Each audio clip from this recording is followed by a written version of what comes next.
성경 봉독입니다. 다 같이 일어나셔서 요한일서 5장 13절에서 21절까지 합독하시겠습니다. 요한일서 5장입니다.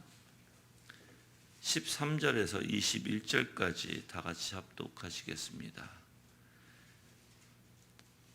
읽겠습니다. 내가 하나님의 아들의 이름을 믿는 너희에게 이것들을 쓴 것은 너희가 영생을 소유하고 있다는 것을 알게 하려는 것이다. 그분을 향하여 우리가 가지는 확신은 이것이니 곧 무엇이든지 우리가 그분의 뜻대로 구하면 그분의 구하는 것을 들어주신다는 것이다. 무엇이든지 우리가 구하는 것을 그분께 들어주신 줄 알면 우리가 구한 것들을 그분 받는다는 것도 안다. 누구든지 자기의 형제가 사망에 이르지 않는 죄를 짓는 것을 보거든 간구하여라. 그러면 사망에 이르지 않는 죄를 지은 그에게 생명을 주실 것이다. 사망에 이르는 죄가 있으니 나는 그것에 대하여 간구하지 말지 않는다. 모든 불의는 죄이지만 사망에 이르지 않는 죄도 있다. 하나님께로부터 난 자마다 죄를 짓지 않는다는 것을 우리는 안다. 하나님으로부터 나신 분이 그를 지키심으로 악한 자가 그를 손대지도 못한다. 우리는 하나님께 속해 있으나 온 세상은 악한 자의 지배 아래 있다는 것을 안다. 또 우리가 아는 것은 하나님의 아들이 오셔서 우리에게 지각을 주셔서 우리로 하여금 참되신 분을 알게 하시고 또 우리가 참되신 분, 곧 그분의 아들 예수 그리스도 안에 있음을 알게 하신 것이니 그분은 참 하나님이시며 영생이시다. 자녀들아 너희 자신을 지켜 우상을 멀리하여라. 아멘. 앉아주시기 바랍니다.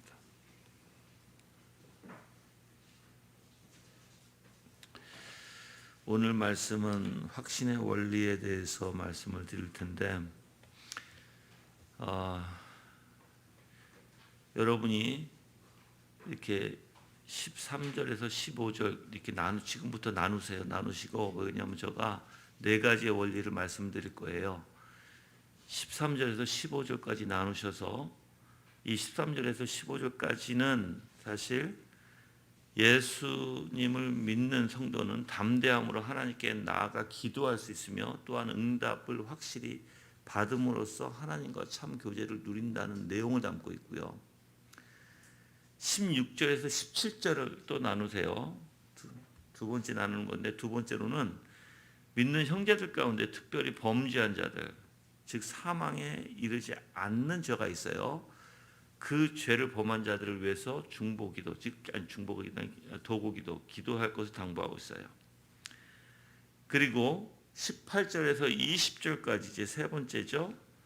그리스도의 사역과 존재에 대해서 성도가 가질 수 있는 확신에 대해서 언급합니다. 즉 이 뜻은 하나님께로 난 자들은 그 안에서, 즉 주님 안에서 내주하는 즉 하나님의 아들 곧 영생이신 그리스도께서 악한 마귀로부터 보호해 주신다는 것이에요.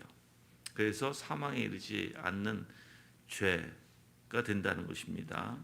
끝으로 21절은 우상을 배격할 것을 명령해요. 자, 그럼 다시 한번 13절에서 15절까지는 기도의 응답을 통해서 하나님과의 참된 교제를 나눌 수 있다라는 것이고, 짧게 얘기하면 16절에서 17절까지는 사망에 이르지 않는 죄가 있고 사망에 이르는 죄가 있는데 사망에 이르지 않는 죄를 진 자, 진 그리스도인들을 위해서 기도해라. 18절에서 20절까지는 이 하나님께서 마귀로부터 보호해 주시기 때문에 사망에 이르는 죄가 될 수 없다라는 것을 얘기하고 마지막 21절에는 우상 숭배를 배격해라 이 뜻이에요. 그렇게 오늘 네 가지, 사실 이 네 가지에 대해서 여러분들에게 쭉 말씀을 드릴 거예요. 오늘 사실 요한일서를 요한이 기록하면서 참된 성도와 거짓 성도에 대해서 구별을 많이 해왔어요. 물론 여러분들 참된 성도가 돼야 되겠죠, 그렇죠? 그 참된 성도에게는 그리스도 안에서 그리스도와 교제를 통해서 더욱더 성숙해 나가게 되고, 반대로 거짓 그리스도인들은, 거짓 성도들은 오히려 요한은 그들에게 경계를 시킵니다. 그래서 조심하라, 또는 정말 심판받을 것이니까 정신 바짝 차려라, 이런 한 내용을 가지고 사실 메시지를 전하고 있는 것입니다.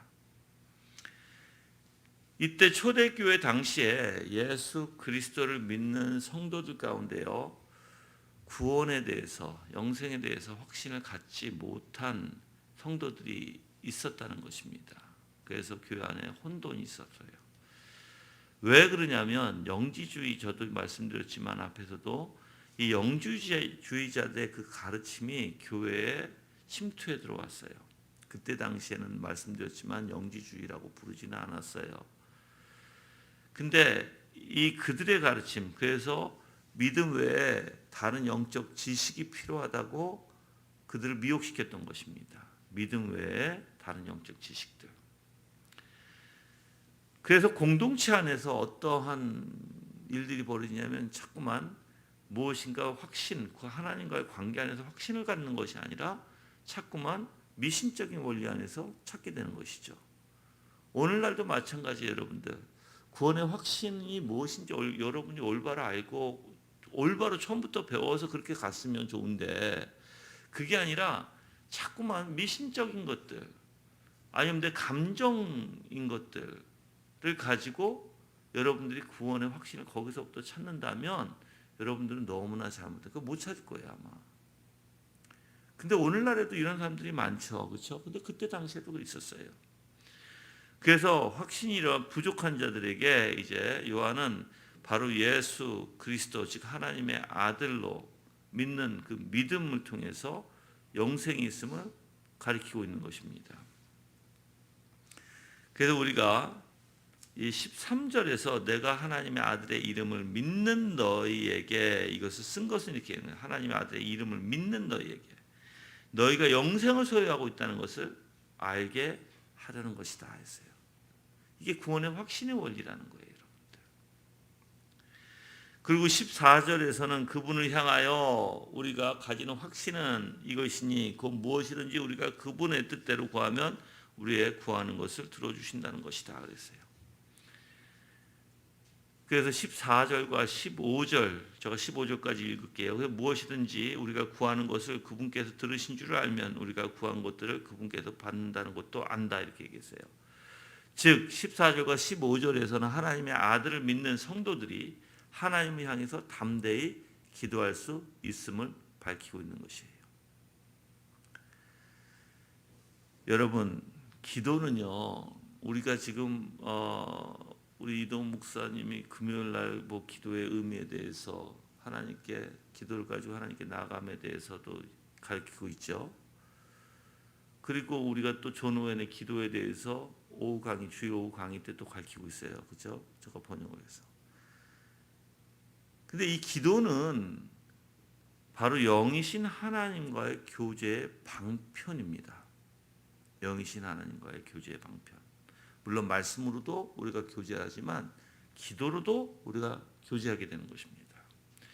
그래서 성도들은 이 기도를 통해서 하나님과 더욱더 깊이 교제를 나누게 되고요, 예수 그리스도 안에 숨겨진 놀라운 생명의 삶을 누리게 되는 것입니다. 자, 여러분들이 우리가 좀 솔직히 한번 보자고요. 저는 여러분들에게 그냥 뭐 뜬금없는 이야기를 하고 싶지는 않고요. 여러분들이 기도할 때 중언부언하지 않는다면이에요. 중언부언하지 않는다면 내가 집중해서 하나님의 뜻을 간구하고 하나님의 뜻이 무엇인지, 내가 정말 우리가 다 알잖아요, 여러분들. 하나님의 뜻은요, 우리가 거룩해지는 것이고 예수 그리스도의 형상을 담는 거예요. 그래서 그 구원을 성취하는 거예요. 하나님의 은혜로, 그렇죠? 우리의 의지가 아니라.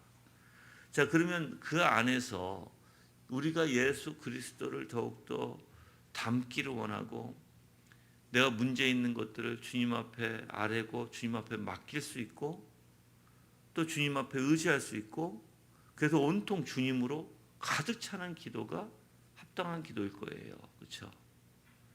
그러려면 집중해야 되고 생각을 해야 되고 내 마음을 거기다 담아야 된다는 거예요. 그래서 여러분들이 그냥 아무렇게나 기도하는 것이 아니라 실질적으로 내 마음에서 우러나는 기도, 그리고 내가 하나님이 어떤 분이신지를 내가 분명히 확실히 깨닫는 상태에서 하나님이 어떤 분이신지 내가, 그리고 하나님의 뜻이 어디 있는지 알고 기도해라는 거예요. 여러분들, 우리가 때로는 문제가 많죠. 우리 삶에 뭐 문제 없는 인생이 어디 있겠어요. 어느 가정이 문제가 없겠어요. 여러분들, 지금 현재 많은 문제들이 있을 것입니다. 근데 만약에 목사님 난 문제가 없는데요 이러면 좀 문제인 것 같아요. 그분이 문제인 것 같아요. 저는. 왜 그러냐면 문제를 문제로 보지 못하니까. 문제를 문제로 봐야 주님 앞에 간구하잖아요. 근데 아무 문제가 없으면 어떻게 간구해요? 간구 안 해요. 여러분들. 나는 괜찮아요. 여러분들. 근데 참 희한하죠. 사람은요, 눈이 멀어버리면 자기가 어떠한 상태인지도 몰라요. 눈이 멀어버리면. 그거는 저 자신도 알고요. 여러분을 통해서도 저가 알아요. 그래서 세상 사람들은 그들의 문제점을 얘기해 주면 문제점을 인정하려고 하지도 않고 문제점이 무엇인지도 알지도 못하는 사람들이라는 거예요. 근데 여러분이 만약 문제점을 알면 그 문제를 가지고 누구한테 나가야 돼요? 주님 앞에 가지고 나가죠. 자, 그럼 어떻게 가지고 나가나요? 어떻게? 여러분들은 주님 앞에 가지고 나갈 때 그냥 주님 도와주세요. 주님, 내가 주님을 의지하게 해주세요. 지금 이런 문제가 있는데 해결해 주세요. 여러분들 그건 주님 앞에 맡기고 그냥 주님으로 가득 채워보세요. 마음을. 그리고 주님이 어떤 분이신지에 초점을 두고 기도해 보세요. 저는 때로는 여러분들, 우리 아이들, 특히 우리 아이들을 보면 내 젊었을 때 생각이 많이 나요. 내 젊었을 때 생각을 왜 할까요? 내가 죄진 것들을 많이 생각해요. 왜 그러냐면 내 죄로 인해서 그 유전자가 어디 가지 않거든요. 내 잘못된 사고, 내 잘못된 마음, 내 잘못된 성향들이 어디 가지 않아요. 그래서 우리 아이들을 보면 내 과거의 나를 보는 것 같고, 근데 마음이 참 힘들어질 때가 있어요. 왜 힘들어질까요? 조금 더 일찍 잡아줬으면, 조금 더 일찍 내가 차라리 젊었을 때 정말 하나님을 만나서 내 생각과 내 마음이 올바랐으면 하는 마음이 굉장히 많이 들거든요. 그리고 하나님은 보응하시는 하나님이시죠. 그런 보응하시는 하나님을 바라보면 겁이 난다는 거예요, 여러분들. 그래서 지금이라도 어떻게든 잡아주려고 하고, 지금이라도 어떻게든 그 아이들한테 올바른 마음을, 올바른 사랑의 마음을 느낄 수 있도록 지금이라도 열심히 하려고 해요. 그런 가운데 기도가 나오죠. 여러분들이 그럼 그런 가운데 무슨 기도가 내가 하겠어요, 여러분들? 우리 아이들이 주님을 닮을 수 있도록. 근데 주님을 닮을 수 있도록 그냥 기도만 해서는 되겠어요? 아니죠. 우리 아이들이 주님을 닮을 수 있도록 가르쳐야 되겠죠, 또한. 그럼 내가 주님 앞에 뭘 구하겠어요? 주님, 나한테 지혜를 허락하소서. 그건 내 입을 주장해 주셔서 내가 우리 아이들을 잘 가르칠 수 있도록. 그래서 우리 아이들에게 그 하나님의 영광의 위대함이 무엇인지 정말 그 아이들 안에서 발견이 되어질 수 있도록. 그게 기도할 수밖에 없죠, 여러분들. 그리고 우리 가정을 긍휼히 여겨달라고 겸손히 엎드릴 수밖에 없을 거예요, 여러분들.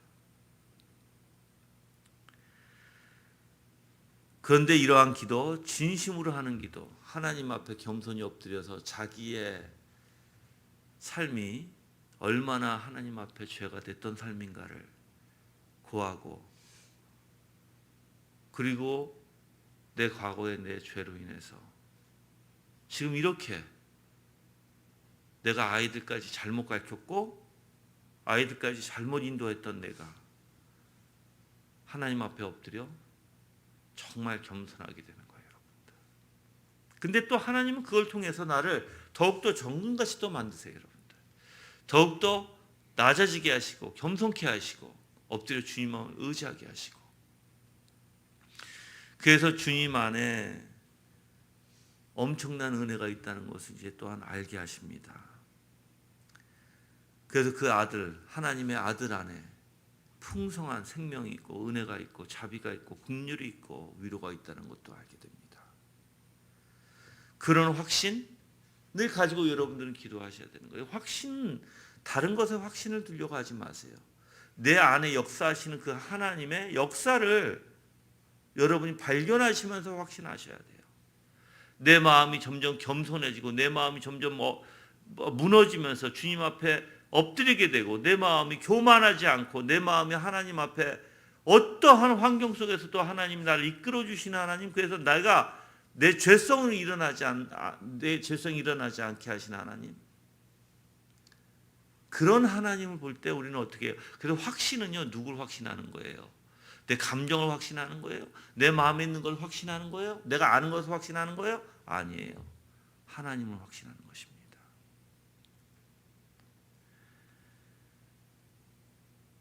그래서 우리는 기도할 때 이러잖아요. 주님께서 이렇게 해주실 줄 믿습니다. 이러잖아요. 그런 확신 아니에요. 그런 확신이 아니에요. 하나님이 어떤 분이신지를 확신하는 거예요. 주님은 전능하시고 전지하시고, 주님은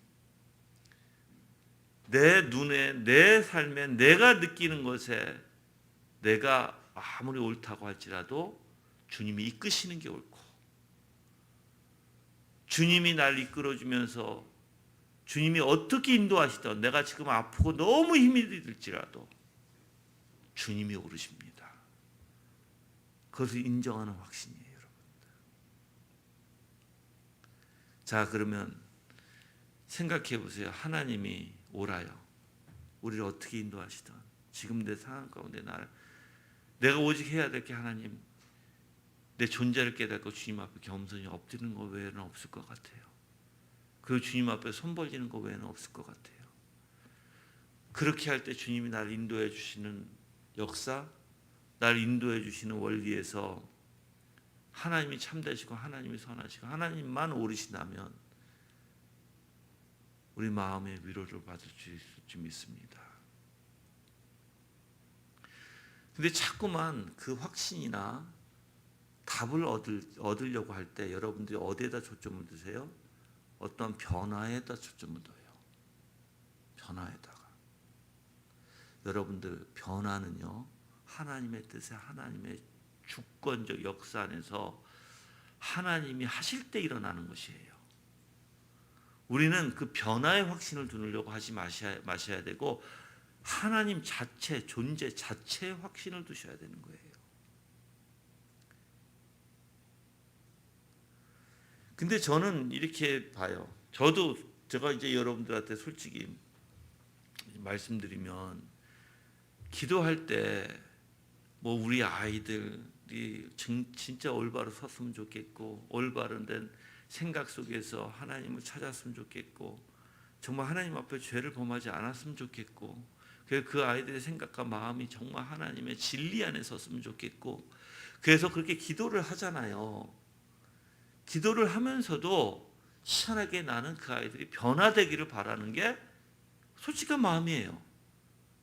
근데 여러분들, 그거는 주님 앞에 맡기셔야 돼요. 주님 앞에 맡기시고 주님을 확신하고 주님을 기뻐할 때 점점 세월이 갈 수도 있어요.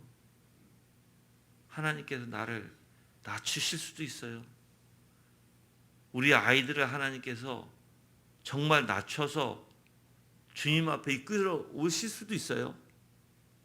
그건 다 주님의 주권 안에 있어요. 그렇죠? 그렇지만 단번에 무엇인가 바라지 마세요. 저는 그런 것들을 저의 삶에서 지금도 경험하고 있고 지금도 보고 있어요, 여러분들.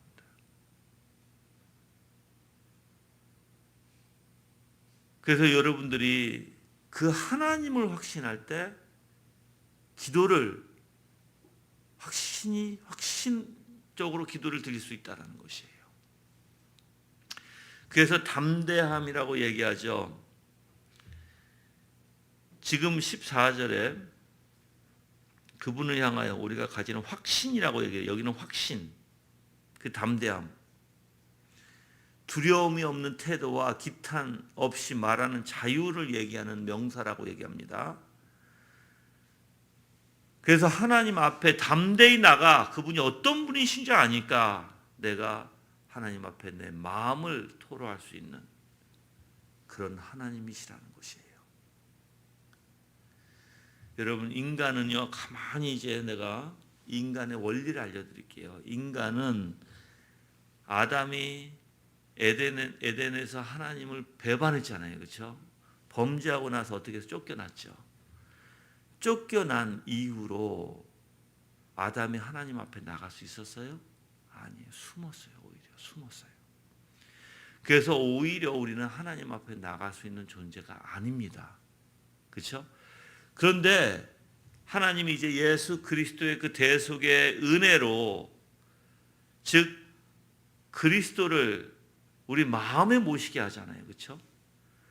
그리고 예수 그리스도의 그 중보의 역사로 어떻게 해요? 길이 열렸다는 거예요. 어떤 길? 하나님 앞에 나갈 수 있는 길이 열렸다는 것입니다. 그래서 여러분들, 예수님이 십자가에서 운명하실 때 성소의 휘장이 쫙 위에서부터 밑으로 찢어지죠. 그것은 무슨 뜻이에요? 하나님 앞에 나아갈 수 있는 그 길을, 지성소까지 갈 수 있는 그 길을 열어주셨다는 거거든요.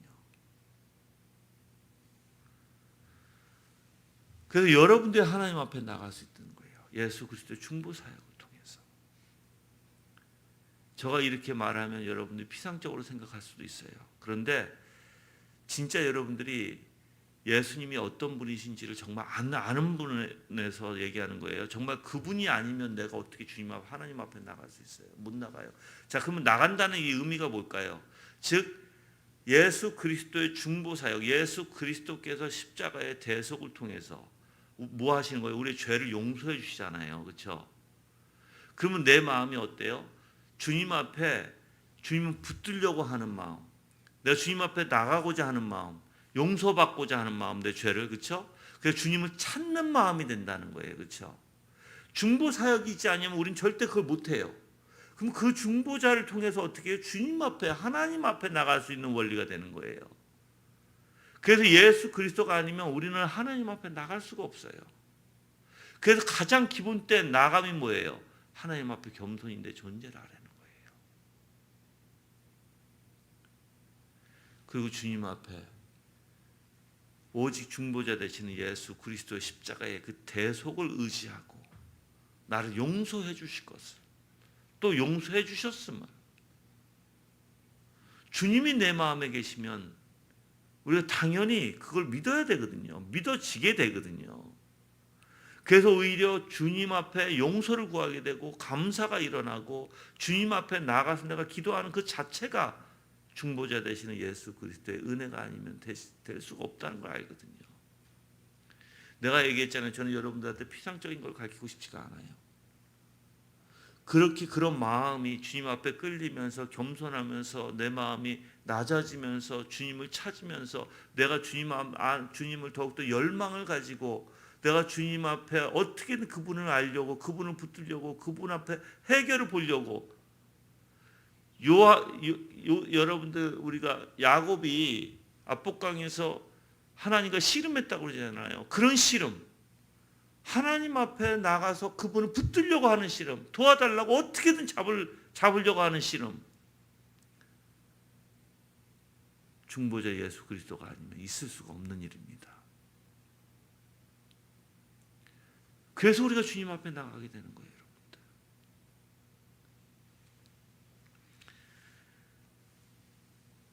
또한 14절에 보면 그분의 뜻대로 구하면 이렇게 돼 있어요. 그분의 뜻대로 구하면. 여러분들, 하나님 앞에 담대히 나가서 기도할 때 성도가 가져야 할 중요한 자세가 바로 이거예요. 바로 그분의 뜻대로 기도하는 것이에요. 자세 자체가 내 자신을 주장하는 것이 아니라. 그래서 여기서 뜻대로라는 이 단어가 하나님이 원하시는 기대와 뜻을 가리킵니다.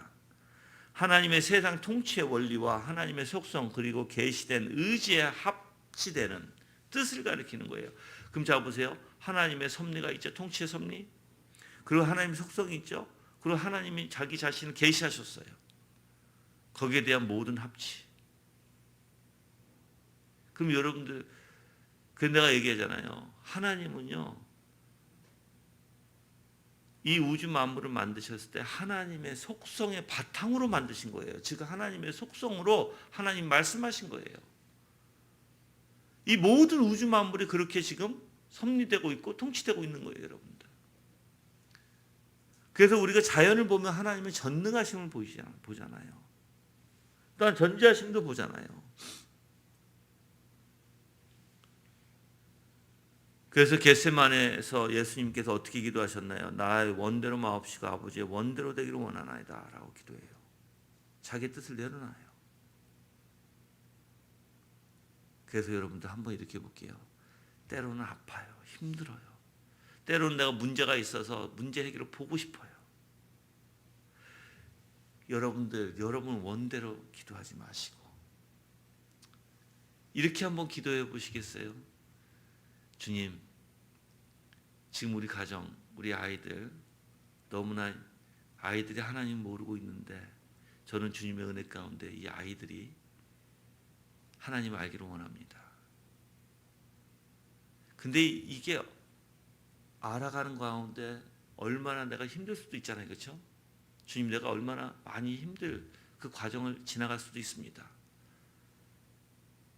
그렇지만 하나님의 오르시니 하나님의 뜻에 맡기고 내가 아무리 내 마음이 너무 힘들어서 짓뭉개질지라도 너무 힘들어서 고통 가운데 내가 주어짤지라도 내 뜻대로 마옵시고 주님의 뜻대로 하소서. 내가 힘드니까 자꾸만 이걸 해결해 보려고 하지 마시고 그건 올바른 마음이 아니죠. 기도에 내가 힘드니까 빨리 해주세요. 내가 힘드니까 우리 아이를 고쳐주세요. 이게 이렇게 하면 안 된다고요. 그것 또한 주님 앞에 맡기고 주님 앞에 엎드려 주님의 뜻에 맡길 수 있는, 그래서 나를 정금같이 만드실 것이고 우리 아이들을 하나님의 아름다운 열매로 만들어 가시는 과정이 있을 것이고 세월이 시간이 있을 거예요. 그렇죠? 물론 당연히 하나님께서 바로 이루어주시면 너무나 고맙죠. 근데 예수님을 가만히 보세요, 여러분들. 자기 자신을 포기하잖아요. 아무리 힘든 길이라도 죽음의 길이라도 피하려고 하신 게 아니잖아요. 그 길을 갈 수 있도록 힘을 달라고 사실 기도하는 원리거든요, 이게. 여러분들, 그래서 기도가 이렇게 나와야 돼요. 우리 아이들을 물론 하나님은 은혜 가운데 고쳐주시지만 내가 버틸 수 있도록 나를 지탱해 주시옵소서. 내가 하나님의 뜻을 이룰 수 있도록 나를 붙들어 주소서.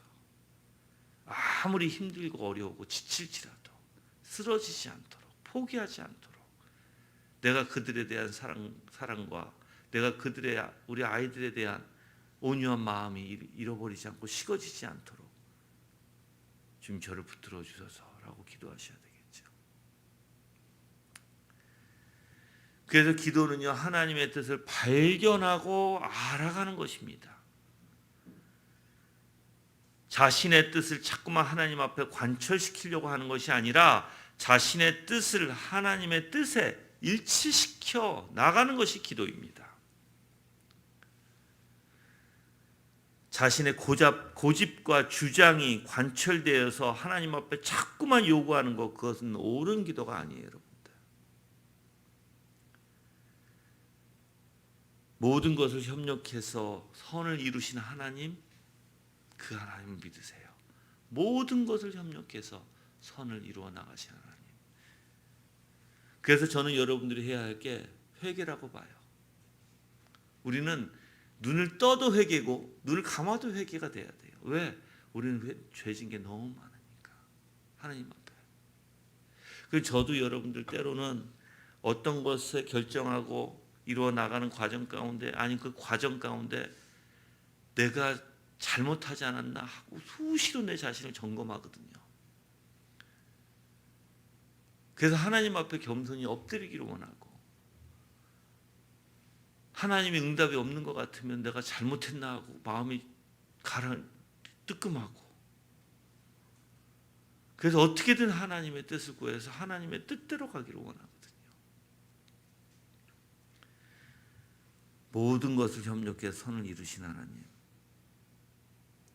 그분을 믿으시길 바랍니다. 하나님이 우리보다 더 잘 알고 계세요. 무엇을 줘야 할지 더 잘 알고 계세요. 그렇죠?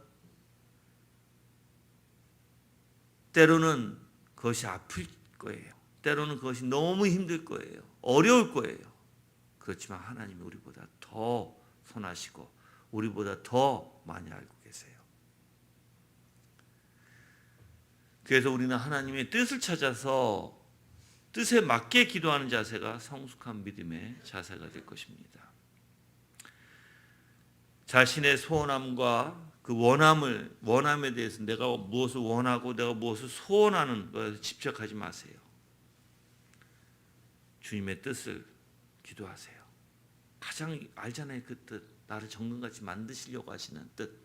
나를 더욱더 거룩하게 만들어 가시는, 하나님의 형상으로 더욱더 만들어 가시는 그 하나님.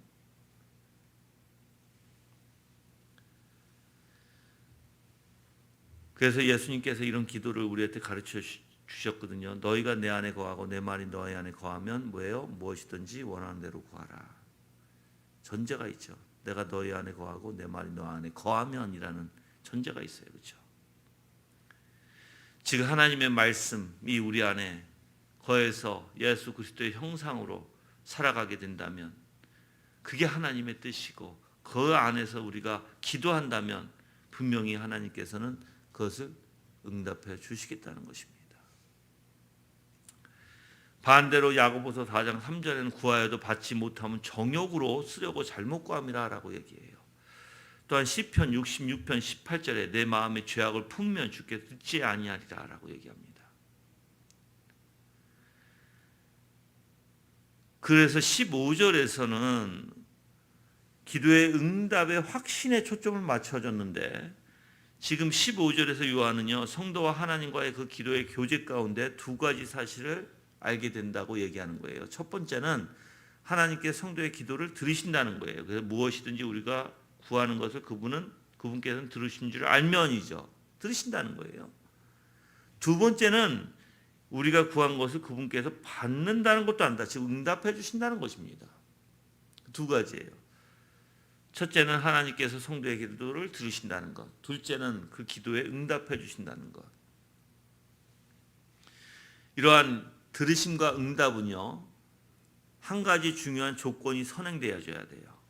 바로 하나님의 뜻대로 드려지는 기도가 돼야 돼요, 여러분들. 그래서 여러분들 너무 낙심하지 마시고, 지금 우리의 마음에 있는 것들, 어려운 것들, 문제가 있는 것들, 항상 저는 이렇게 봐요. 우리 옛날 속담에도 이런 말 있잖아요. 뭐 호랑이 굴에 들어가도 정신만 바짝 차리면 된다. 저는 이렇게 얘기할게요. 아무리 어떤 문제가 있을지라도 여러분이 예수 그리스도 안에서 올바른 생각으로 정신 차리면 문제가 없다. 문제는 자꾸만 두 마음을 품는 게 문제고요. 우리가 문제는 갈팡질팡하면서 무엇을 해야 할지 모르고 내가 원하는 것만 주장하는 게 문제예요, 여러분들.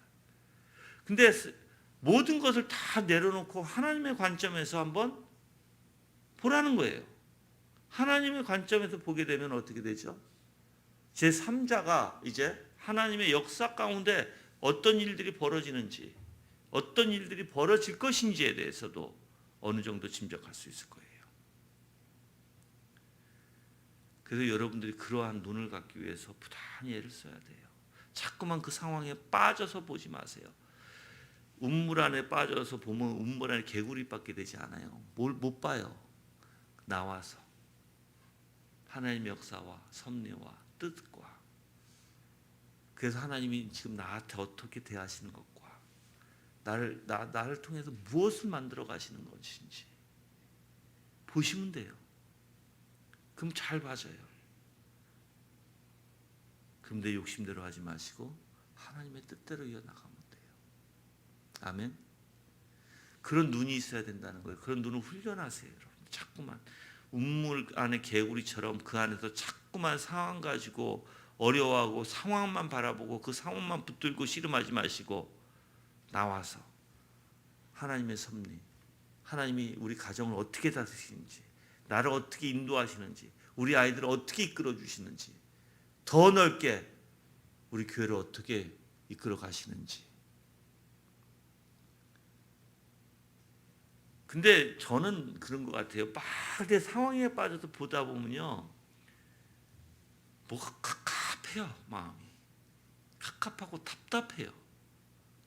그 기도 가운데 내가 기도나 말씀 가운데 내가 깨달았거든요. 내가 지금 뭐 하고 있지? 하나님 은혜죠. 그것도 지금 내가 왜 이렇게 상황에 빠져서 자꾸만 운물 안에 개구리처럼 내 주변에 있는 것으로 온통 가득하고 내 머리에 그런 환경으로 그런 상황으로 가득하니까 내 머리가 복잡해지잖아요. 어려워지잖아요. 숨이 콱콱 막히잖아요. 저는 그럴 때는 다 내려놔요. 생각을 다 내려놔요. 그리고 주님의 역사하심을, 섭리를 이제 나와서 보기 시작해요. 그런 마음이 확 열려요. 넓어지는 것 같아요. 네. 시야도 넓어지고.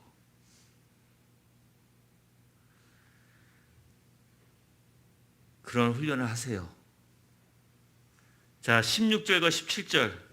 누구든지 자기의 형제가 사망에 이르지 않는 죄를 짓는 것을 보거든 간구하여라.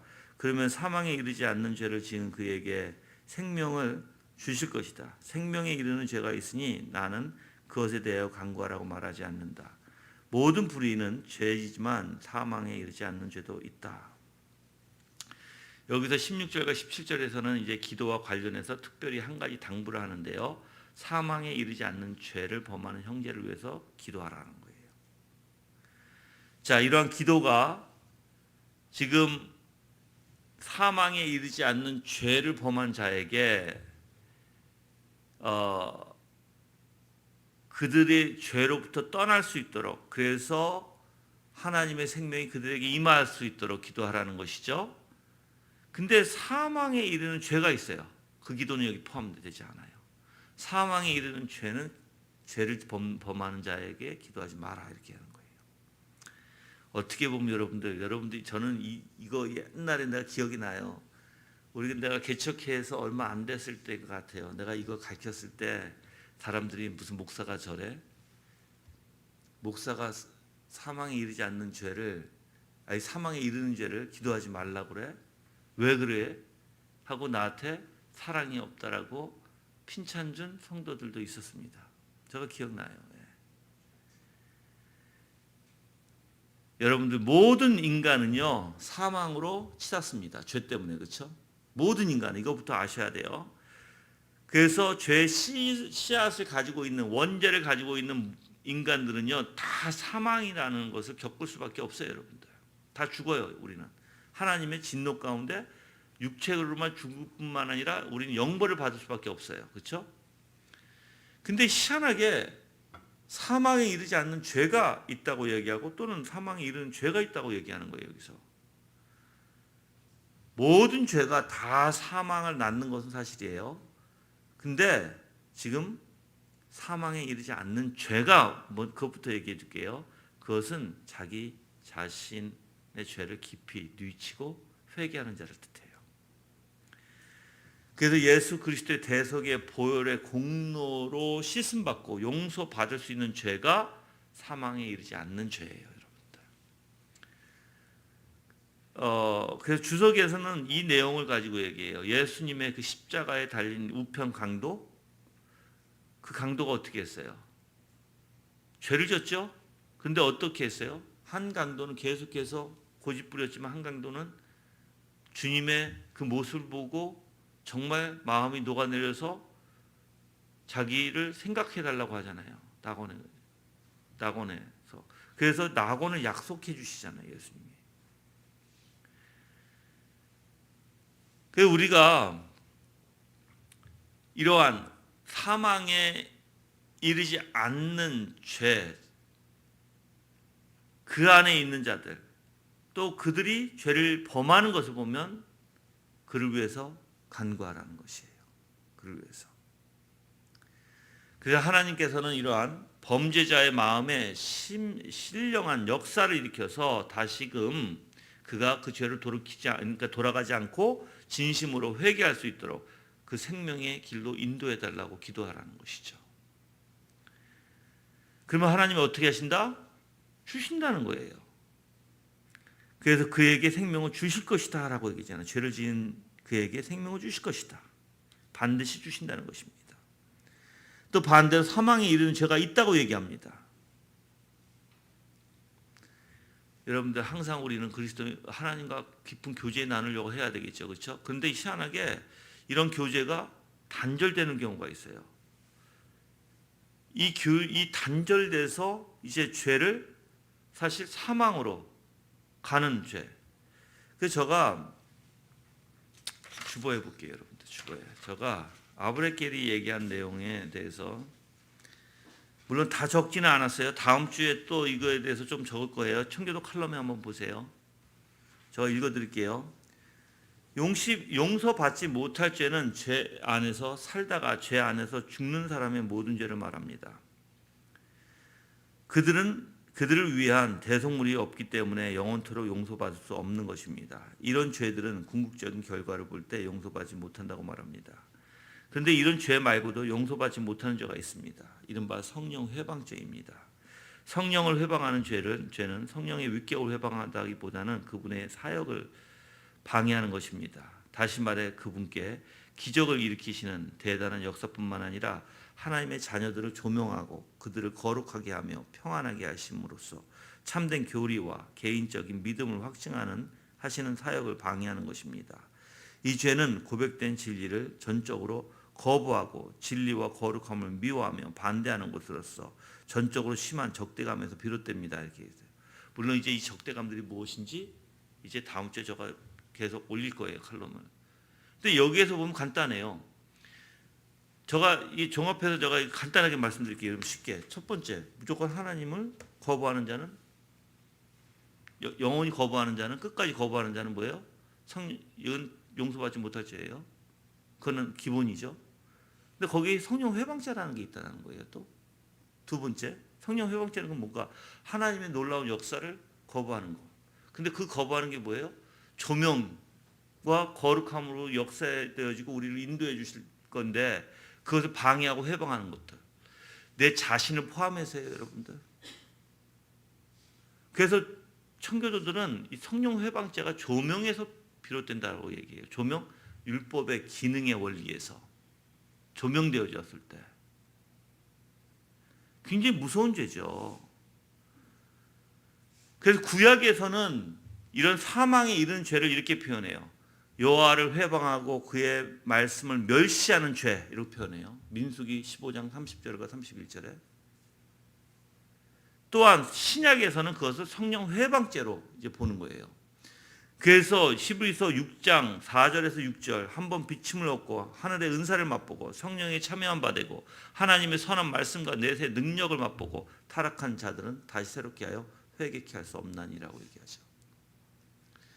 이 구절 때문에 알미니안주의자들은 뭐라고 얘기해요? 구원 잃어버릴 수 있잖아 이렇게 얘기하는 거예요.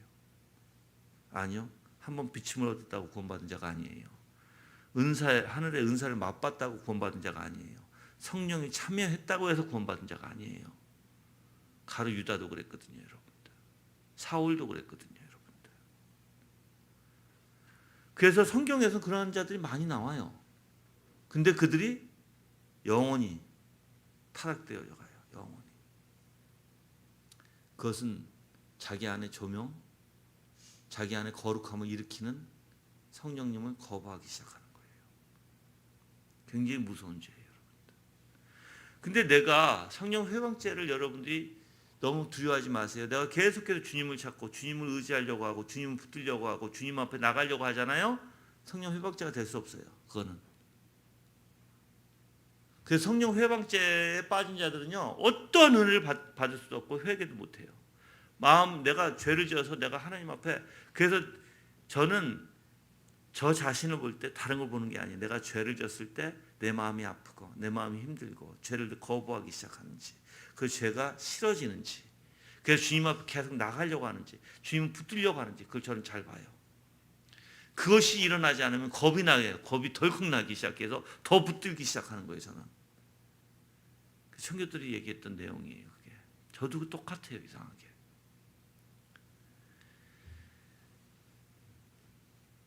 예수 그리스도를 고백하지 않습니다. 이들은 이때 당시에 특히 영지주의자들, 그렇죠? 이단들이에요. 성령 사망에 이르는 죄, 예수님을 어떻게 고백하지 않는데 무슨 대속의 은혜가 있겠어요? 그렇죠? 그래서 성령님께서 역사하시는 그 증거를 믿지 않아요. 이들은. 그 영지주의자들이 그랬어요. 영지주의자들이 죄를 죄로 보지 않는 둔한 마음, 화인 맞은 양심, 그래서 자기의 영은 깨끗하니까 반대로 이제 반율주의에 빠져서 자기 이 세상에 멋대로 살아가면서 난 죽어도 자기 영혼은 깨끗하고 자기 영혼은 구원받을 거라고 생각하는 거예요. 그러니까 자기의 마음에 죄를 죄로 느끼지 못하는 거예요. 그럼 큰일 나는 거예요. 여러분들. 여러분 진짜 점검하세요. 죄를 점점 내가 죄를 올바로 느끼고 올바로 깨닫고 그 죄에 대해서 내가 반응하고 있는가 보세요. 두 가지의 반응이 있다는 거예요. 하나는 죄로 인한 죄 가운데 죄로 나가면 어떤 반응이 있어야 돼? 그게 싫어지는 거부 반응이 있어야 될 거 아니에요. 또 하나는 은혜의 반응. 은혜의 반응은 주님을 더 쫓아나가서 잡으려고 하는 반응이 있어야 될 거 아니에요. 이 두 가지가 있어야 돼요, 우리에게. 이게 없고 그냥 냉랭해. 아무것도 아니야. 그냥 교회만 왔다 갔다 해. 그냥 듣긴 들어. 열심히 적긴 또 적어요. 근데 문제는 그런 느낌도 안 나. 하나님의 은혜를 얘기하고 예수 그리스도의 중보의 대속을 얘기하고 십자가의 그 은혜와 또한 우리의 죄에 대한 용서함과 우리가 또 얼마나 악함에 대해서 얘기하는데도 아무렇지도 않아. 그래서 복음주의에는 그렇게 아무렇지도 않은 사람들을 감동을 주려고 하잖아요. 감동. 그래서 감정적으로 설교를 하잖아요. 여러분들.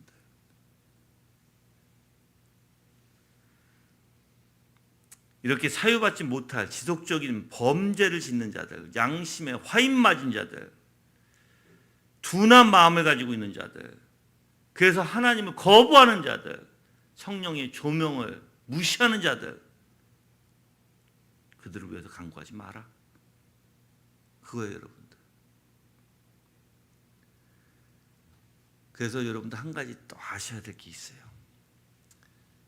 교회를 대적하고 나가잖아요. 근데 나가는 사람이 여러 사람이에요. 꼭 아셔야 돼요. 나가는 사람이 그냥 목사님 저가 이모저모 해서 이렇게 해서 다른 교회에 가겠습니다. 그러면 목사가 어떻게 얘기할 거예요? 다시 한번 생각해 보십시오. 생각 충분히 했습니다. 그러세요. 그럼 그 교회 가서 열심히 잘하십시오. 신앙생활 보내죠. 근데 이런 사람이 있어요. 물론 또 말 않고 그냥 가버리는 사람도 있어요. 그렇죠? 근데 나는 그 두 사람은 다 괜찮아. 좋게 얘기하고 가도 괜찮고 말 않고 가도 괜찮아. 내가 그 사람들한테 뭐라고 할 수는 없어요.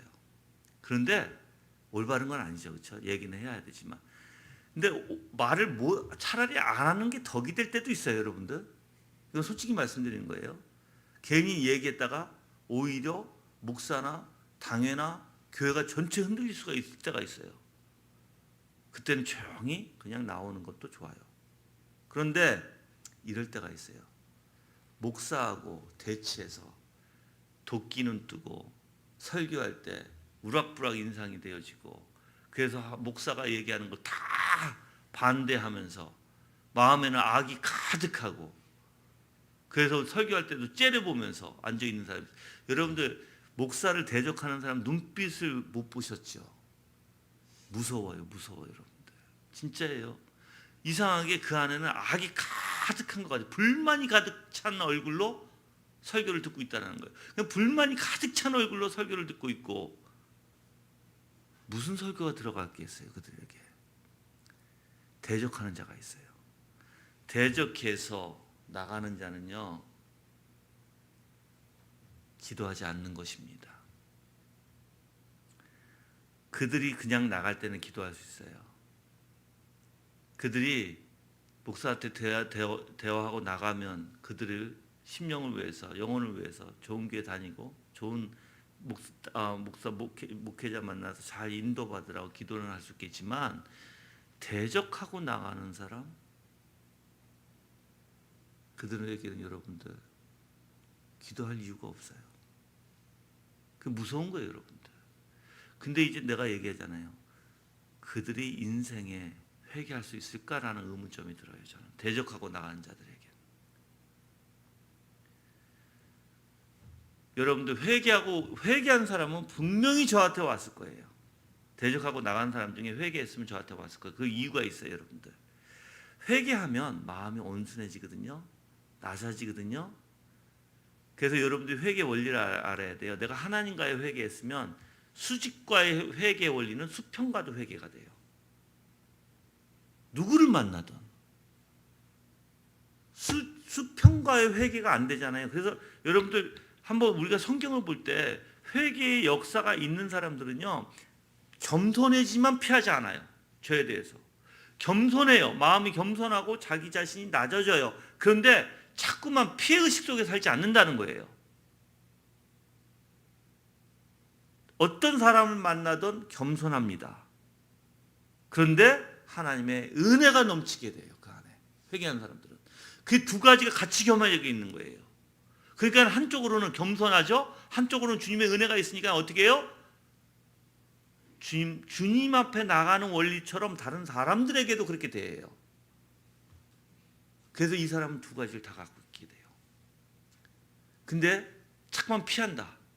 사람을 피하고 또 그 사람에 대해서 대적하고 나갔으니까 우리 교회에 대해서 막 욕을 한다. 그리고 우리 교회만 얘기하면 불만이 많다. 이거는 뭐가 회개하고 거리가 멀죠. 이거 회개하고 거리가 먼 거예요. 여러분들.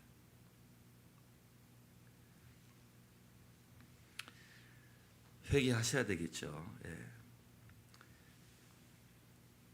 그들은 왜 구하지 말라고 하냐면요, 구해도 그들이 사망으로 향하는 것을 돌이킬 수 없기 때문이라고 주석은 얘기해요.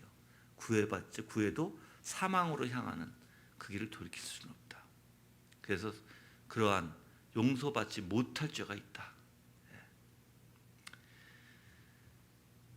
그 17절에는 그래 모든 불의는 죄이지만 사망에 이르지 않는 죄도 있다라고 얘기했어요. 여러분들, 하나님의 말씀에 어긋나는 건 모든 게 죄예요. 근데 여러분들이 항상 죄에 대해서 생각할 때 생각해 보세요. 죄가 항상 정죄가 있죠. 죄에는. 그렇죠? 정죄가 있은 이후에 항상 용서를 받게 되는 거예요. 정죄 없이 용서를 받는다? 이건 말이 안 되는 거예요. 그 정죄가 있은 연후에 용서가 있게 되는 것입니다. 그래서 용서는 그리스도의 대속의 공로에 의지한 참된 회개를 통해서 이루어지고요. 회개를 통해서 용서받을 수 있는 죄도 있다는 사실을 분명히 지금 언급하고 있는 것입니다. 17절에 사망에 이르지 않는 죄도 있다 해서 교회 공동체 안에서 죄책감으로 힘들어하고 괴로워하는 성도를 향해서 불의는, 그렇죠? 그 죄에 대한 것은 죄예요. 근데 회개함으로써 사망에 이르지 않는 죄가 분명히 있다는 것을 제시하고 있는 것입니다. 그때 당시에 영지주의자들은요, 죄로부터 완전히 자유로워지기 위해서 죄를 무시해 버렸어요. 아까도 얘기했지만 죄라는 것을 느끼지 못하기 위해서 오히려 양심의 화인을 맞아 버렸다고요. 죄를 무시해 버렸다고요. 그러니까는 죄에 대해서 얘기하면 귀를 틀어 막아 버리는 거예요. 오늘날도 똑같아요, 여러분들. 누군가가 나에 대해서 얘기하면 그것을 생각해보고 내 자신을 점검해보고 돌이키려고 해야 되는데 귀를 틀어 막고 안 들으려고 해? 그건 문제가 심각한 사람이죠, 여러분들. 근데 가장 심각한 건 목사들이에요. 이야기를 하면 듣지를 않아. 자기 자신을 점검을 하지 않아. 자기가 다 잘난 줄 알아. 아니거든요. 그게 교만이거든요, 여러분들. 똑같아요, 여러분들도. 귀를 틀어막는다면 여러분들 고칠 수 있는 기회가 없어질 수도 있습니다. 그래서 영지주의자들은 죄책감을 갖는 걸 싫어했어요. 귀를 틀어막았으니까. 18절 읽겠습니다. 18절, 19절, 20절까지 읽게요. 하나님께로부터 난 자마다 죄를 짓지 않는다는 것을 우리가 안다. 하나님께로부터 나신 분이 그를 지키심으로 악한 자가 그를 손대지 못한다. 우리는 하나님께 속해 있으나 온 세상은 악한 자의 지배 아래 있다는 것을 안다. 또 우리가 아는 것은 하나님의 아들이 오셔서 우리에게 지각을 주시어 우리로 하여금 참되신 분을 알게 하시고 또 우리가 참되신 분 곧 그분의 아들 예수 그리스도 안에 있음을 알게 하신 것이니 그분은 참 하나님이시며 영생이시다. 여기서 핵심이 18절에 그러니까 하나님께로부터 나신 분이 예수 그리스도시죠. 그를 지키심으로 했어요. 어떤 누가 사망에 이르지 않는 자, 그 죄를 진 자를 지키심으로 손대지 못한다는 거예요. 그래서 보호하심이에요, 여러분들. 이 구절 자체가 18절, 19절, 20절은 보호하심이에요. 보호하심.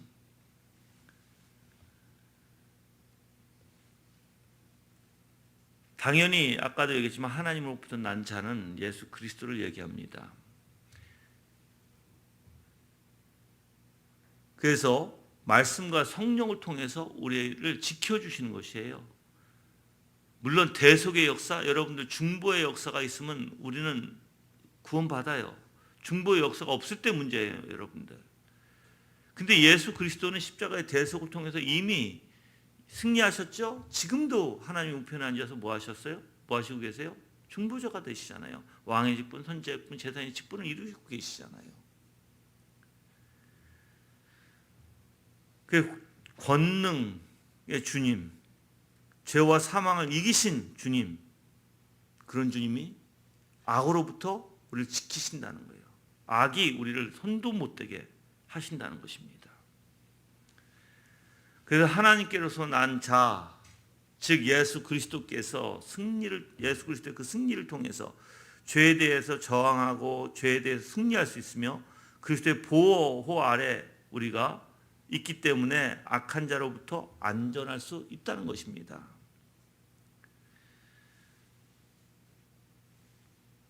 반대로 불신자들, 하나님과 등지죠. 사탄은요, 그래서 우리를 어떻게 만들어요? 자꾸만 하나님과 멀어지게 만들어요. 여러분들 이게 한번 점검해 보세요.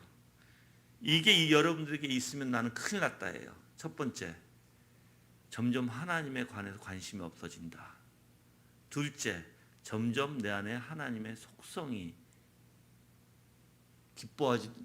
그 속성에 대해서 기쁨도 없고 속성에 대해서 내가 땡기는 말 있잖아요.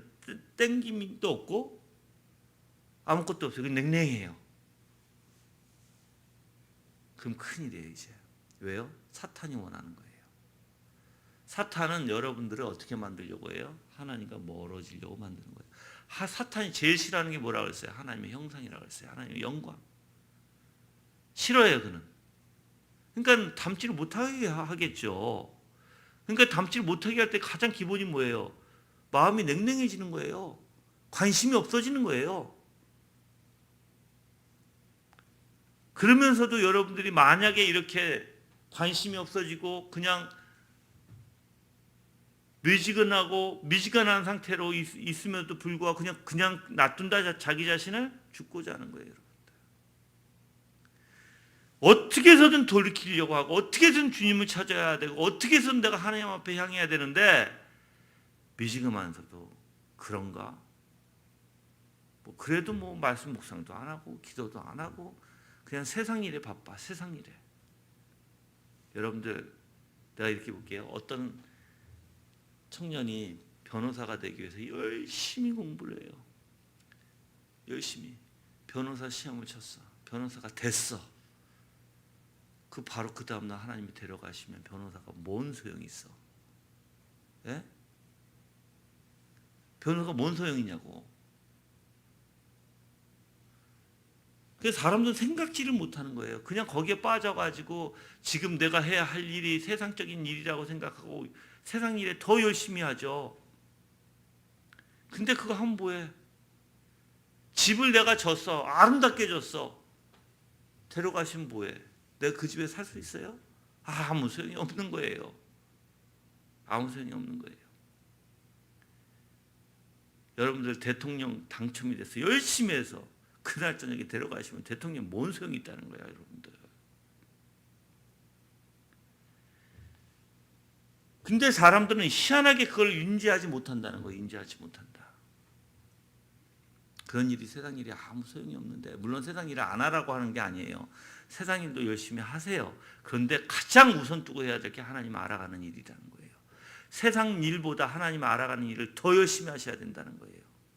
아멘. 안 그러면 저는 지금 쉰 중반인데도 온몸이 다 아프고 온몸이 다 아프면서 일어날 때도 아야야야 하고 일어나는데 쓰잘데기 없는 인생이라니까요. 쓰잘데기 없는 이 몸뚱이고 내가 해야 할 것은 이 몸뚱이 가지고 오직 하나님을 찬양하고 하나님 알아가는 일이고 하나님의 선하신 뜻에 내가 순종하고 바치는 일밖에 없어요, 여러분들. 예수 그리스도께서 분명히 지켜주심이 그거예요. 자, 예수님이 지켜주신다. 그럼 그 마음은 어떨까요? 주님을 향하겠죠.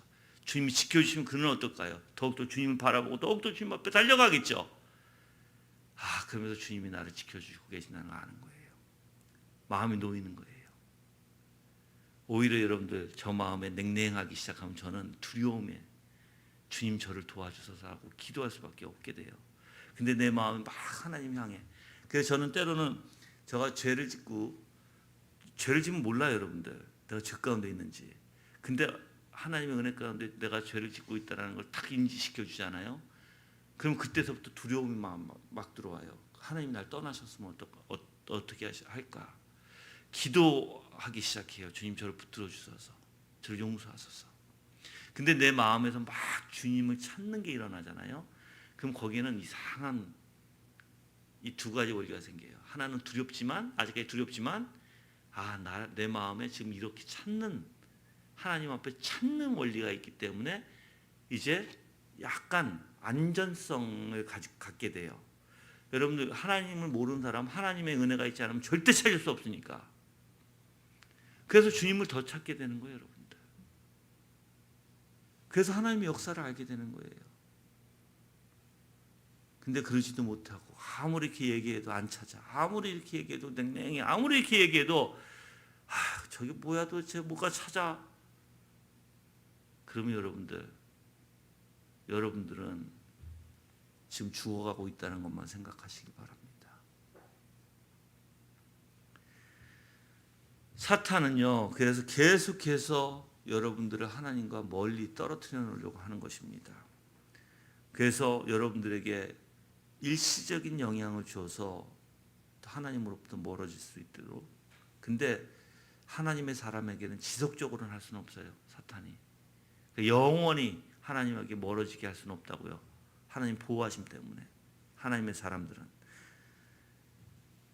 여러분들, 예수님은 여러분들 지키십니다. 내가 간구하고 있어요. 주님이 지키시는 거예요. 내가 주님 앞에 정말 간절한 마음 가지고 주님을 찾고 있어요. 주님이 지키시는 거예요, 여러분들. 그것이 없으면 아무것도 할 수 없기 때문에 우리가. 19절에서는 우리는 하나님께 속해 있으나 온 세상은 악한 자의 지배 아래 있다고 얘기합니다. 즉 그리스도인들과 세상을 대조시키고 있어요.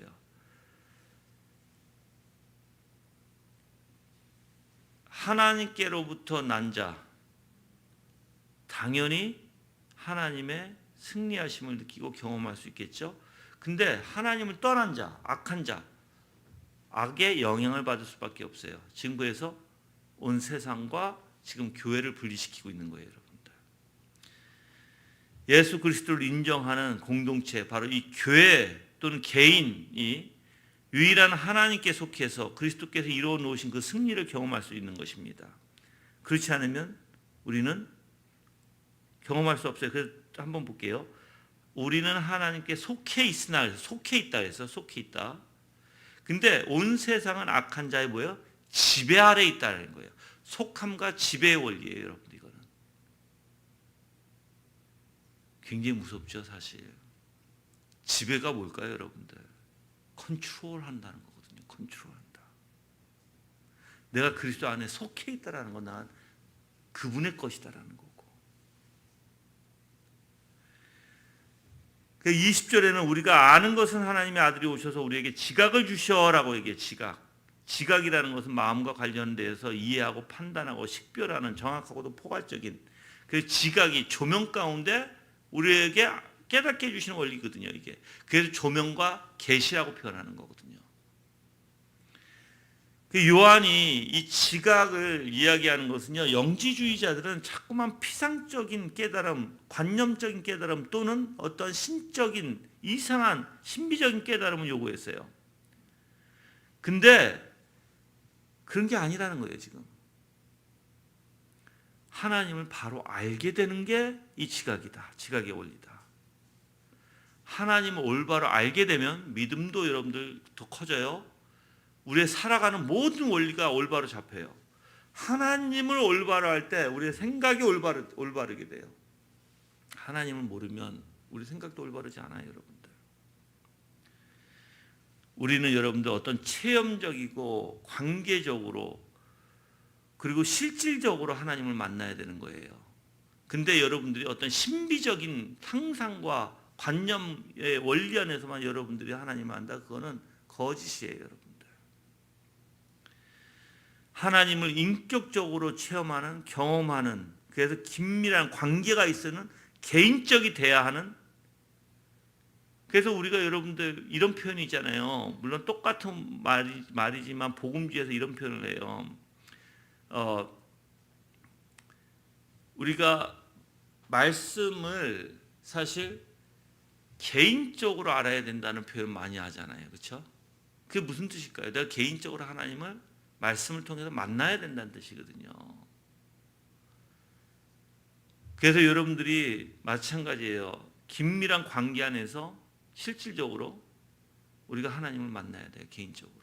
긴밀한 관계 안에서. 근데 나는 아니야. 자꾸만 어저께도 내가 이제 통나무대학 얘기하면서 이상하게 다른 사람은 다 만나는 것 같은데 나는 아니라고 표현하는 거예요. 나는 아니야. 나는 안 만났어. 왜냐면 그들은 뭔가가 지금 이상한 거예요. 뭐가 지금 잘못된 거예요. 그래서 내가 여러분들한테 그걸 점검해 보라는 거예요. 내가 때로는 너무 신비적이지 않는가? 내가 너무나 피상적이지 않는가? 특히 신비적인 사람들이 더 이상한 걸 찾으니까 더 강력한 거, 더 많이 느껴야 되고 막 내 몸 은혜 받으면 이렇게 막 전율이 막 떨리고 은혜 받았다고 하면 막 전율이 떨리면서 그냥 하나님을 그냥 막 찬양해야 되고 막 통성기도도 그냥 막 소리 질러야 되고 이런 것을 체험을 원하시면 여러분들 정말 잘못 알고 있는 거죠. 은혜는 하나님을 아는 거예요. 조용히 잠잠히 고요히 나한테 올 수도 있어요. 네. 근데 너무 그런 강력한 것만 찾지 마세요. 여러분들 죄를 인식하고 하나님 앞에 회개할 때도 어떤 분들이 이렇게 생각해요. 강력하게 그 죄가 내 마음에 찔려야 된다라고 생각할 수 있어요. 아니요. 잠잠하게 찔릴 수도 있어요. 고요하게. 아무도 모르게. 근데 내가 점점 그 죄를 싫어해질 수도 있어요. 그래서 내가 주님 앞에 조용히 고요하게 주님 앞에 나가서 주님 앞에 눈물 흘릴 수도 있어요. 어떤 사람은 눈물 안 흘릴 수도 있어요. 근데 그러한 잘못된 것들이죠. 잘못된 사고 속에서 하나님을 잘못 알다 보니까 잘못된 것만 찾게 되는 것이에요, 여러분들. 그 지각을 주시어 우리로 하여금 참되신 분을 알게 하시고라니. 참되신 분을. 그 지각과 참되신 분을 안다는 거 연결이 되죠. 또 우리가 참되신 분, 곧 그분의 아들 예수 그리스도 안에 있음을 알게 하는 것이니 그랬어요. 이게 확신의 원리예요, 여러분들. 지각을 갖게 되면 내가 참되신 분을 알게 되고 참되신 분 곧 그분의 아들 예수 그리스도 안에 있음을 알게 하신 것이니 그분은 참 하나님이시며 영생이시다라고 얘기해요. 그래서 여러분들이 하나님 올바로 할 때 확신이 생긴다는 거예요. 내가 예수 그리스도 안에 있다는 것도 확신이 생긴다는 거예요. 올바로 할 때. 여러분들이 저는 또 얘기했어요. 구원의 확신은 우리한테 뭐가 도움이 되죠? 열매. 올바로 열매 맺는 것에 여러분들 그게 우리한테 더해져요. 구원의 확신이 없다 할지라도 구원받은 사람은 천국 가요. 근데 구원이 확신이 있으면 더 열매를 풍성하게 맺어요. 그래서 청교도들은 더 열매를 풍성하게 맺기 위해서 이 확신에 대해서 매우 주장했어요. 구원의 확신 다시 한번 얘기할게요. 내가 구원의 확신이 있으면 두 가지의 원리예요. 하나는 내가 죄인됨에 내가 죄인이라는 걸 깨닫는 원리와 하나는 하나님의 은혜의 원리. 이 두 가지가 같이 공존해요. 그래서 한쪽으로는 내가 내 죄 쪽에 약간 빠질 때는 내가 죄 쪽으로 이렇게 쏠릴 수 있어요. 그렇지만 또 은혜가 있으니까 어떻게 해요? 하나님 앞에 은혜로 가요. 이게 왔다 갔다 해요.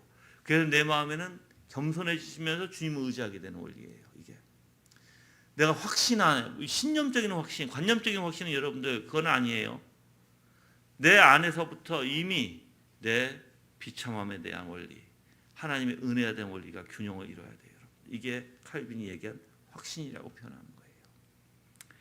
이제 21절에 자녀들아 너희 자신을 지켜 우상을 멀리하라. 이 우상은요 다른 게 아니에요. 이 우상은 하나님과 교제를 단절시키는 것을 얘기하는데, 즉 구원의 진리를 왜곡시키는 잘못된 사상을 우상으로 표현하는 거예요. 지금 영지주의자들의. 그래서 여러분들이 이 우상을 멀리하는 것은 즉 올바른 진리 안에 거하라라는 것과 똑같은 거예요. 여러분들 예수님은 여러분들에게 그걸 가르치시는 거예요. 진리 안에 거할 수 있도록. 진리 안에 거할 수 있도록 올바른 생각. 그게 하나님의 보호하심의 원리예요, 여러분들. 그래서 우리의 생각과 마음과 감정과 느낌까지 하나님께서 붙들어 주시기를 원하셔야 되고요. 그래서 내 안에서부터 붙들어 주셔서 외적인 것까지 올바로. 그래서 내면적도 올바로, 외적인 행동도 올바로. 그래서 내 전인격이 올바로 진리 안에 있기를 원하셔야 돼요. 아멘. 그래서 여러분들이 잘못 배우고 잘못 알고 있는 게 얼마나 무서운 것인지 아셔야 돼요. 얼마나 무서운 것인지. 그래서 여러분들 항상 비교하세요. 내 생각과, 그러니까 내 내면의 원리와 내 내면의 감정과 내 내면에서 내 마음과 내 생각과 이게 다 하나님의 아름다운 형상으로 일치하는지와 내 행동이, 내 말이 하나님의 형상과 일치하는지 보셔야 돼요. 이게 뭐가 핀트가 안 맞잖아요. 큰일 나는 거예요. 가서 복수해 라고 얘기해요. 입이. 이게 하나님의 형상과 맞아요? 틀려요? 틀려요. 하나님의 형상은 뭐예요? 아름답고 온유하고 용서인데 내 입에서는 복수하래. 왜 그걸 가만히 있었어? 너 가서 복수해야지. 이거는 맞지가 않는 거예요. 앞뒤가. 내 마음에서 온유함과 자상함과 용서가 있으면 입으로도 나와야죠. 그래? 얼마나 아프겠니? 얼마나 힘들었겠니? 얼마나 어려웠겠니? 그렇지만 너 마음에는 악이 없어야 된다 라고 가르치면서 내가 그 사람의 내 말 자체가 올바로 나와야 되겠죠. 그런 그리스도인이 되기를 바라요. 그래 균형 있는 그리스도인. 그래서 여러분들이 진리 안에 정말 하나님을 확신할 때, 올바로 깨달을 때 여러분의 생각과 마음과 여러분의 행동까지 예수 그리스도 안에서 진리 가운데 거하기를 바랍니다. 다 같이 합심으로 기도하시겠습니다. 주님, 우리가 너무 무지하지만 이렇게 가르쳐 주시고 인도해 주심에 감사합니다. 오늘도 하나님의 은혜 가운데 온 마음을 다해서 참된 진리를 깨닫고 주님을 향해 나가기를 원합니다 라고 다 같이 기도하는 시간 갖겠습니다.